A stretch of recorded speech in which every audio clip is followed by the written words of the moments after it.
Film वही दिखाता है जो समाज में होता है। अभी जो समाज में ज़रूरत है मनी एंड सेक्स, उसको दिखाते हैं वो ज़्यादा से ज़्यादा। अगर आपको जिस दिन प्रज्ञा की ज़रूरत पड़ गई, आपको जिस दिन मेधा की ज़रूरत पड़ गई, आपको जिस दिन सनातन संस्कृति की ज़रूरत पड़ गई, तो उस दिन वो भी दिखाएंगे। और आप देख रहे हैं धीरे धीरे ट्रेंड चेंज हो रहा है। जो लोग देखना चाहते हैं वो लोग दिखाते हैं। आप जिनकी पिक्चरें हिट कराते हैं वो पिक्चरें बनाते हैं। आप शिवाजी की पिक्चर हिट करा दो, शिवाजी को लोग देखेंगे। आप महाराणा प्रताप को हिट करा दो, ज्योतिबाई फूले को हिट करा दो। आप श्री राम के ऊपर पिक्चर बनाओ, आप जरूर वो पिक्चरें अगर आप हिट करा देंगे तो पिक्चर बनाएंगे। ये तो सीधी सीधी इंडस्ट्री है, यहाँ पैसा कमाते हैं। तो पैसे के लिए जो लोग देखना चाहते हैं वो उनको दिखाते हैं। अगर हमारी पीढ़ी धीरे धीरे सुधर गई, ये मोबाइल हैं, ये OTT हैं, ये सब आपके ज्ञान के भी कारण बन सकते हैं, आपके आत्महत्या के कारण भी बन सकते हैं। जैसे एक नाइफ है, छुरी है, जिस छुरी से पॉकेट मार पॉकेट भी काटता है, मर्डर भी कर देता है, और डॉक्टर आपका ऑपरेशन करके आपको बचा भी देता है। नाइफ की कोई गलती नहीं है, ब्लेड की कोई गलती नहीं है। ब्लेड चलाने वाला कौन है इस पर निर्भर करता है। मोबाइल की कोई गलती नहीं है, मोबाइल चलाने वाला कौन है उस पर निर्भर करता है। जब हमारा सनातन बोर्ड होगा तो ये सारी समस्याएं समाप्त हो जाएंगी। कोई भी उपलब्धि इस बात पे निर्भर करती है कि आप स्वयं कितने खुश हैं ज़िंदगी में। इस दुनिया की कोई भी उपलब्धि आपके पास उपलब्ध रहे, आप धनवान रहो, बहुत यशस्वी रहो, बहुत आपके नेम एंड फेम हो, पर आप भीतर से बहुत परेशान। ये मुंबई नगरी है, माया नगरी है। यहाँ तो आप लोगों ने बहुत करीब से लोगों को कवर किया होगा और देखा होगा कि ग्लैमर की दुनिया में भी सब कुछ होते हुए भी लोग आत्महत्या की ओर चले जाते हैं। तो वास्तव में जो खुशी है वो खुशी इनर होती है, अंदर की होती है। Peace, bliss and eternal love, ये जिसके पास है वही वास्तव में सक्सेसफुल है और वही वास्तव में आनंदित है। कल ये जो सम्मान मिला as a spiritual leader, spiritual का अर्थ होता है स्पिरिट सबसे बना, स्पिरिट का अर्थ होता है उत्साह। जिसके जीवन में उत्साह हो, आनंद हो, और जिसके जीवन में जो कुछ होता है वो बांटता है। आपके जीवन में अवसाद होगा, डिप्रेशन होगा, टेंशन होगा, आप वो बांटोगे। अगर आपके जीवन में आनंद होगा तो आप आनंद बांटोगे।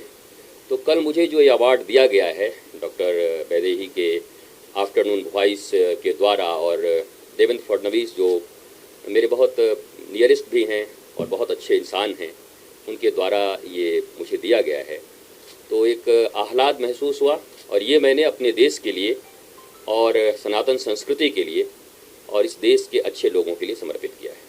ये भी कहना चाहूँगा जो आप कार्य कर रहे हैं अपने उद्देश्य के द्वारा, डिप्रेशन आपका चीज़ बहुत गहरी समस्या है, तो किस तरह से आप लोगों को प्रेरित करते हैं, क्या आप सुझाव देते हैं लोगों को कि इस चीज़ से निकलें? देखिए, देश भर के तमाम जो स्टेट्स हैं हमारे, उसके हम राजधानी में, कैपिटल में, हम बड़े बड़े सेमिनार करते हैं 3-3 दिन के। उसमें लाखों लोग आते हैं। वहाँ की सरकारें, वहाँ के विपक्ष के लोग, वहाँ के अधिकारी, सारे लोग सम्मिलित होते हैं।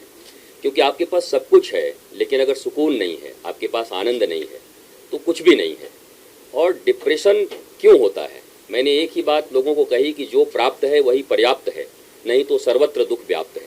आपके पास जो उपलब्ध है उसका आनंद लेना अगर आप सीख गए तो आप जीवन में बहुत कुछ कर सकते हैं। देखिए, काम करने के 2 तरीके हैं। एक तरीका ये है कि आप खुश होने के लिए काम कर रहे हैं कि मुझे खुशी मिलेगी। You are working regularly day and night, तो हमें हैप्पीनेस मिल जाएगी। और एक वो हैं जो हैप्पी हैं इसलिए काम कर रहे हैं। तो मैं वो हूँ जो मैं बहुत हैप्पी हूँ इसलिए मैं काम करता हूँ। और जो हैप्पीनेस के लिए काम करते हैं वो कहीं ना कहीं मजदूर हैं। आप याद रखिएगा, मजदूर को बहुत ज़्यादा सुख नहीं मिलती ज़िंदगी में, क्योंकि आपके आगे कोई ना कोई लक्ष्य है कि मुझे खुशी होना है, सुखी होना है। लेकिन एक वर्ग वो है जिन्हें आप संत कहते हो। तो ज्ञानदेव की भूमि है, तुकाराम की भूमि है, जनाबाई की भूमि है। यहाँ पर अच्छे अच्छे संत आए हुए हैं, तो उन्होंने अपने जीवन में खुश होकर काम करना सीखा है। और आप सबसे और पूरे भारतवर्ष और पूरी दुनिया से मैं यही कहना चाहूँगा कि आप खुश होने के लिए काम मत करो, बल्कि ऑलरेडी आप खुश हो, आनंदित हो, इस विचार से काम करो। तो आप जो भी करोगे आप आनंदित तो रहोगे, लोगों में आनंद और खुशियाँ बांट भी पाओगे। काफ़ी सफल लोग जो अनुयायी हैं आपके पास आते हैं, सुझाव लेते हैं, आप क्या देखते हैं कि सफलता मिलने के बाद क्या समस्या होती है इंसान को, किस तरह से आप उनको अपनी बातों के द्वारा प्रोवाइड करते हैं? देखिए, जिस सफलता की बात आप कर रहे हैं कि इकोनॉमिकल वो बहुत हायर्ड हों, और आपका ये मुंबई नगर है, यहाँ तो अंबानी बंधु भी हैं यहाँ पर। तो आपने सुना होगा एक बार कि मुकेश भाई अंबानी और अनिल भाई अंबानी, इनकी माँ हैं कोकिलाबेन जी। मैं ऑन रिकॉर्ड कई बार कह चुका हूँ। वो गुजरात में अपने गुरुजी के पास गई और जाकर के बहुत दुखी थी। तो उनके गुरुजी ने पूछा कि आप क्यों दुखी हो? बोला मेरे पास सब कुछ है, बस एक चीज़ सुकून चाहिए मुझे, मेरे दोनों बच्चे साथ रहें और मेरी दोनों बहुएं साथ रहें, ये सुख मुझे जीवन में उपलब्ध नहीं है। तो उस दिन उनके गुरुजी ने कहा कि मुझे पूर्ण विश्वास हो गया कि धन के पहाड़ पे भी कोई हो, चाहे दुनिया का सबसे बड़ा भी धनवान हो जाए, लेकिन उसके जीवन में सुकून और शांति सिर्फ धन से नहीं आ सकती। इसके लिए आपको कहीं ना कहीं अपने भीतर प्रज्ञा का जागरण करना होगा। न भोगना है सब कुछ, न भागना है, आपको जागना है। ये जागृति का नाम ही धर्म है। हम जागृत होते हैं, नॉलेजफुल होते हैं। 2 + 2 = 4, इज इट नॉलेज? ये एक इन्फॉर्मेशन है जो लोगों ने बताया है। अगर पहले लोग 2 + 2 5 बोलते तो हम भी 5 बोलते आज। उन्होंने 4 बोला, हम 4 बोल रहे हैं। नॉलेज का अर्थ होता है who am I, why I am here and what I am doing. और अब तक जो मैंने किया तो मेरे भीतर हैप्पीनेस क्यों नहीं है? अगर लगातार 25, 30, 50 साल तक करने के बाद भी आप पूरे हैप्पी नहीं हुए हो तो 20 साल और जीना है, तो कौन सा ऐसा तीर मार लोगे कि आप हैप्पी हो जाओगे? तो ये टाइम होता है जब आपको थिंक करना होता है कि मैंने 40 साल गुजार दिए, मैंने बहुत लेबर किया, मैंने बहुत कठिनाइयाँ की, लेकिन मुझे हैप्पीनेस नहीं मिला। तो मुझे अब पथ को चेंज करना होगा, मुझे कोई और दूसरा आइडिया देखना होगा। पर हम हैं कि एक ही रास्ते पे चले जाते हैं। मरते मरते तक कोई पूछता है दादाजी से आप सुखी हो? बस एक दुख रह गया जिंदगी में। तो वो दुख कब समाप्त होगा? जिंदा रहते ही आपको उस पथ को चुनना होता है। ये शिवाजी की भूमि है, छत्रपति शिवाजी महाराज की। छत्रपति शिवाजी महाराज एक साधारण लड़के थे। उनको जब समर्थ श्री रामदास जी मिले गुरु के रूप में तो उन्होंने यहाँ मराठा साम्राज्य कायम कर दिया। बंगाल में नरेंद्र नाथ जी थे, 2 रुपए की नौकरी खोजते थे। लेकिन जब ठाकुर रामकृष्ण परमहंस मिले जो 4th क्लास फेल थे, एकेडमिक क्वालिफिकेशन उनके पास नहीं थी, धनवान वो नहीं थे, लेकिन प्रज्ञा थे, प्रज्ञावान थे, बोध था उनके भीतर, संबोधि महापुरुष थे। और उन्होंने जब उनको छुआ तो वो विवेकानंद बन गए। शिकागो में जाकर भारतीय धर्म की ध्वजा को लहरा दिया। मेरा यही कहना है, जीवन में माता पिता, भाई बहन, पत्नी, पुत्र, मित्र सब जिंदा चाहिए तो आपको गुरु भी जिंदा चाहिए, लिविंग आइडियल भी जिंदा चाहिए, रोल मॉडल भी जिंदा चाहिए। और इस देश के लिए और दुनिया के लिए बड़ी दुर्भाग्य की बात है कि किसी भी बच्चे का रोल मॉडल उसकी माँ बाप नहीं होते। कोई शाहरुख होता है, कोई और होता है, कोई और हो सकता है, लेकिन माँ बाप नहीं होते। माँ बाप के लिए शर्म की बात है। तुम्हारा बच्चा जो तुमसे जन्म लिया है तुमको रोल मॉडल नहीं मानता, तुमको अपना आइडियल नहीं मानता। ये बात माँ बाप को सोचने की जरूरत है कि हमारे द्वारा जन्म दिया गया बच्चा हमको आइडियल क्यों नहीं मान रहा। इसका मतलब हमारे जीवन में कहीं भूल रह गई है। अगर माँ बाप को भी जगना होगा तभी अच्छे बच्चे इस दुनिया में आएंगे और तभी हैप्पीनेस आएगा। नहीं तो सेमिनार्स करने से और भौतिक उत्थान करने से, अमेरिका और यूके आपसे बहुत ज़्यादा उन्नत हैं, लेकिन उसके बाद भी वृंदावन में आकर सुबह साड़ियाँ पहनकर और धोती पहनकर वो विदेशी लोग हाथों में माला लेकर 15 किलोमीटर वृंदावन की परिक्रमा लगाते हैं। हरे राम राम राम हरे हरे, हरे कृष्ण कृष्ण कृष्ण हरे हरे। हम वृंदावन वाले सोते रहते हैं और वो विदेशी लोग आकर के परिक्रमा लगाते हैं और आह्लादित रहते हैं। हमको लगता है हमारी आदत हो गई है, जब तक लंदन रिटर्न और यूएस रिटर्न कुछ न हो जाए तब तक हम मानने को राजी नहीं हैं। वो लोग जब आके हमें धर्म के विषय में पढ़ाएंगे तब शायद हम लोग फिर से हरे कृष्ण कहना शुरू करेंगे। 6 तारीख को एक भारत गौरव अवार्ड है, बहुत प्रतिष्ठित अवार्ड है, और वो सनातन संस्कृति के वर्धन के लिए, गौ सेवा के लिए और टेंशन और डिप्रेशन से मुक्ति के लिए दी जाती है। उन्होंने मुझे नॉमिनेट किया है, वो मेरे आश्रम आए थे, मुझे आमंत्रित किया है। और मुझे लगता है अवार्ड लेना एक बड़ी बात नहीं है। अवार्ड लेने से लोग प्रभावित होते हैं और चाहते हैं मैं भी जीवन में ऐसा काम करूं। क्योंकि मैंने अवार्ड के लिए कभी कोई काम नहीं किया, मैंने सोचा भी नहीं था कि मुझे अवार्ड मिलेंगे, मैंने सोचा भी नहीं था कि मैं अवार्ड लेने जाऊंगा। लेकिन मुझे लोगों ने कहा कि जाने से लोगों के भीतर जागृति होगी कि आप जब सिर्फ कार्य के लिए आनंदित रह के कार्य करते हो तो अवार्ड आपके पीछे पीछे आते हैं। देखिए, एक बात मैं शुरू से कहता हूँ, आज आपको कह देता हूँ, सूर्य की तरफ पीठ करके कोई व्यक्ति अपनी परछाई को पकड़ना चाहता है तो परछाई सदा उससे एक कदम दूर रहती है। आप जितनी तेज से दौड़ोगे परछाई भी एक कदम दूर भागेगी। पर जैसे ही आप टुवर्ड्स सन होते हो, सूरज की तरफ आते हो, अब वही परछाई आपके पीछे आ जाती है। सूर्य ईश्वर और गुरु के प्रतीक हैं, आध्यात्म का प्रतीक है, धर्म का प्रतीक है।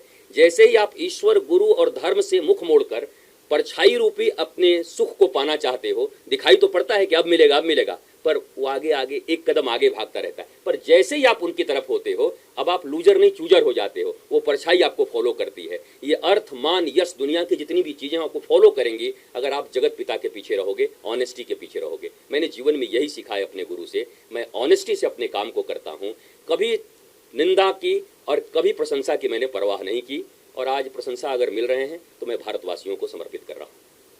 ये भी कहना चाहूँगा कि आज के टाइम में जो राजनीति है, राजनीतिक पार्टी है, लॉर्ड स्पीकर अंबेडकर और हनुमान चालीसा को लेकर जो कर रहे हैं, कहाँ तक गलत या सही मानते हैं आप इस चीज़ को? ये आप और हम ज़्यादा बेहतर समझते हैं कि जब आप 5 बजे सोए रहते हैं और सुबह सुबह जब आप हो सकता है सेकंड शिफ्ट की ड्यूटी करके आ रहे हैं, मुंबई है ये, यहाँ तो रात को भी काम चलता है और 12 बजे के बाद ही यह ज़िंदगी होती है। आप कहीं से काम करके आ रहे होते हैं, आप हो सकता है आपके हार्ट में कोई प्रॉब्लम हो।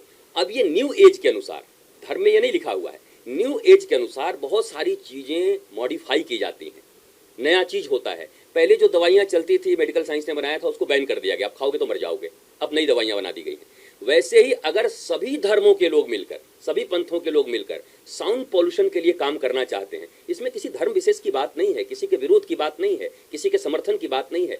बात है एक सभ्य सुशिक्षित समाज के लिए अगर हम सब ये मिलकर निर्णय लें कि भाई अपना जो धर्म है अपने प्रेमाइसिस में ही करते हैं, हम आपस में जुट करके एक दूसरे से चर्चा करते हैं।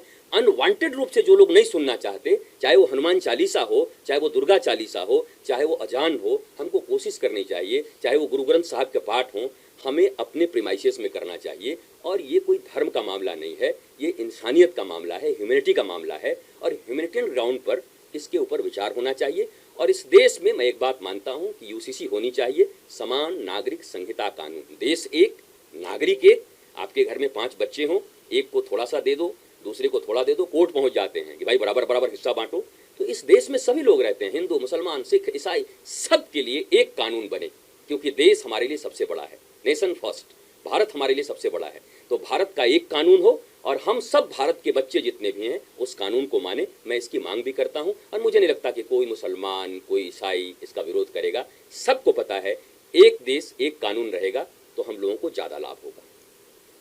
लास्ट में ये पूछना चाहूँगा कि शिक्षा जो है बच्चे को हर तरह की दी जाती है, हर सब्जेक्ट होता है, धर्म के बारे में ज्ञान होना बहुत ज़रूरी है। तो आपको लगता है इसे कंपलसरी करना चाहिए बच्चों को, ताकि उनके अंदर एक मैच्योरिटी आए बचपन से ही चीज़ों को लेकर? देखिए, अभी जो शिक्षा दी जाती है वो मैकॉले की शिक्षा है, 1858 ईस्वी में बनाई गई थी और इसलिए बनाई गई थी, मैकॉले ने अपने पिता को चिट्ठी लिखा था कि ये शिक्षा मैं इसलिए बना रहा हूँ कि भारतीयों को मानसिक गुलाम बना के रखूँगा सदा। ये चिट्ठी है उनकी कि मैं भारतीयों को शरीर से तो आज़ाद कर दूंगा पर उनको मानसिक गुलाम बना के रखूंगा और यही बोर्ड बना रहेगा। और आज भी सैकड़ों साल के बाद भी आप उसी बोर्ड में पढ़ रहे हैं, जबकि सरकारें हमारी हैं। मैकॉले की शिक्षा व्यवस्था हटाकर भारतीय शिक्षा व्यवस्था बनानी चाहिए। भारतीय शिक्षा व्यवस्था में सबका समावेश हो, हिंदू हो, मुसलमान हो, सिख हो, ईसाई हो, सब संस्कृति को मिला करके एक ऐसी शिक्षा व्यवस्था को डेवलप करते हैं और सनातन बोर्ड बनाते हैं जो हमारे बच्चों को धर्म की शिक्षा देगी। धर्म का अर्थ मैं इतना ही जानता हूँ, बीइंग एंड बिकमिंग, बचना, बढ़ना, लोगों को बचाना और बढ़ाना। धर्म कभी मारना पीटना ज़्यादा नहीं सिखाता, हिंसा ज़्यादा नहीं सिखाता। तो इस धर्म का परिभाषा ऐसे अगर बच्चों को प्रारंभ से पढ़ाया जाए और धार्मिक शिक्षाएं दी जाएं तो निश्चित तौर पर बाप बड़ा ना भैया सबसे बड़ा रुपया का जो विद्या दिया जा रहा है, विद्या 2 तरह की होती है, एक जीविका की विद्या, एक जीवन की विद्या। जीविका की विद्या बहुत बड़े बड़े लोगों ने प्राप्त की है। बिहार के एक डीएम थे, IAS, इंडियन एडमिनिस्ट्रेटिव सर्विस, भारतीय प्रशासनिक सेवा, वो जाकर के गाजियाबाद में आत्महत्या कर लिए। क्यों? घर में थोड़ा सा नोकझोंक हो गया। पूरे जिले के तनाव का नियंत्रण का जिम्मा जिनको दिया गया था, भारत की सबसे बड़ी डिग्री जिनके पास थी, वो परिवार का एक छोटा सा चीज बर्दाश्त न कर सके और गाजियाबाद में ट्रेन के नीचे जाकर के अपने बहुमूल्य प्राणों को गंवा दिया। ऐसे आपने मुंबई में देखा होगा, आपके सुशांत सिंह यहाँ पर हैं, आपकी दिव्या भारती हैं, आपने बहुत सारे केसेस देखे हैं जिनके पास ग्लैमर हैं, उसके बाद भी अपने जान को गंवा देते हैं। तो कहीं ना कहीं उनके पास जीविका की विद्या तो है, how to earn money, but how to learn money उनके पास नहीं है। जीविका की विद्या, जीवन की विद्या, जीविका की विद्या कॉन्वेंट स्कूल में आपको मिल जाते हैं, पर जीवन की विद्या किसी समर्थ सदगुरु के पास मिलता है, जिन्होंने विवेकानंद पैदा किए, जिन्हें शिवाजी को पैदा किया। ऐसे किसी सदगुरु की शरण में जाकर वेद वेदांत की शिक्षा प्राप्त करके हम जीवन की भी विद्या सीखते हैं। दोनों रेल की पटरी की तरह है, एक जीवन की विद्या, एक जीविका की विद्या। अगर इन दोनों बेस पर भारत में शिक्षा पद्धति को किया जाए तो भारत दुनिया का सबसे सुखी और सबसे श्रेष्ठ स्थान होगा। क्योंकि आपको जानकर बड़ी हैरानी होगी कि अमेरिका, जापान एंड स्वीडन, ये तीनों सबसे ज़्यादा इनकम में हैं, सबसे ज़्यादा वहाँ का इंफ्रास्ट्रक्चर मजबूत है और दुनिया में सबसे ज़्यादा पागल भी वहीं पर हैं और सबसे ज़्यादा आत्महत्याएं भी इन्हीं तीनों कंट्री में होती हैं। अगर पैसों से आत्महत्याएं रुकती और पागलपन रुकता तो ये अमेरिका में, स्वीडन में और जापान में ऐसा क्यों हो रहा है? इसका मतलब है कि कोई इनर विद्या बाकी रह गई है, कोई जीवन की विद्या बाकी रह गई है और भारत सदा से गुरुकुल पद्धति में इस विद्या का प्रकाश करता रहा है। मुझे पूर्ण समझ में आता है मैकॉले की शिक्षा व्यवस्था समाप्त करके भारत को सनातन बोर्ड बनाना चाहिए और इस सनातन बोर्ड से जो बच्चे निकलेंगे वो एक नया भारत का निर्माण करेंगे, जहाँ टेंशन नहीं होगा, डिप्रेशन नहीं होगा, तनाव नहीं होगा, आनंद और आह्लाद होगा। भारत विश्व गुरु होगा।